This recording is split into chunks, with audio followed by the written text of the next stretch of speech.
Tonight, millions of people will let a wolf sleep beside them. They'll call it a golden retriever, a husky, or a German shepherd.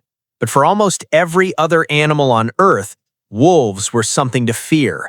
They hunted in packs, killed animals much larger than themselves, and competed directly with prehistoric humans for food. So why did our ancestors choose the most dangerous predator they could live beside? The answer changed human history forever. Most people imagine that prehistoric humans looked at a wolf one day and decided to tame it, but that's almost certainly not what happened. The real story is far stranger, because humans didn't choose wolves first. In many ways, wolves chose us. To understand why, we have to travel back around 30,000 years. During the last ice age, Europe and Asia were colder than they are today. Vast grasslands stretched for hundreds of miles, and both humans and wolves hunted the same animals: mammoths, bison, horses, and reindeer. They weren't friends, they were competitors.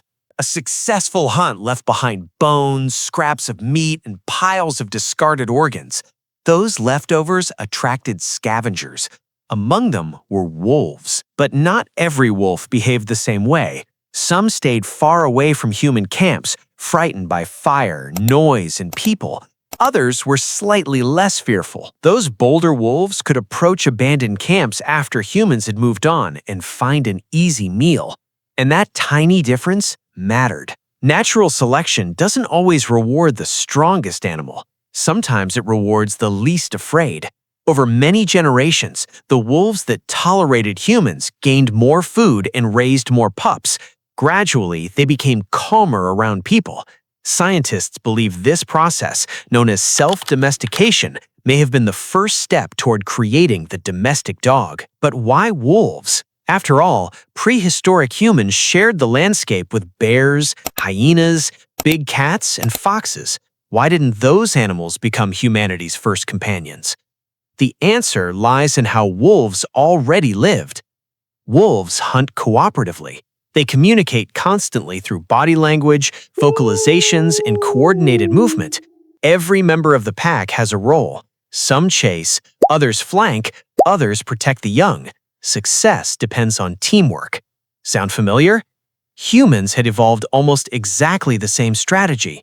Like wolves, prehistoric people hunted in groups, shared food, cared for their young together, and depended on cooperation to survive.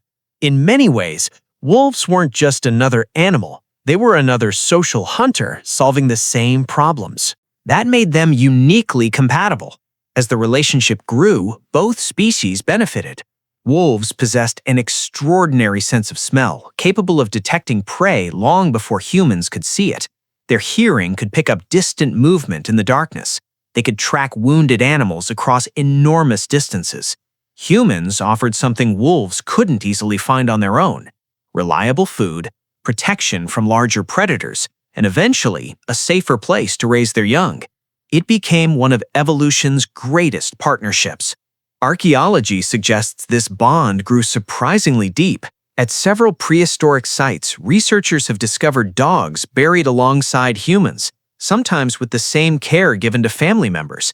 One famous burial from Germany, dating back roughly 14,000 years, contained a young dog that appears to have been nursed through a serious illness.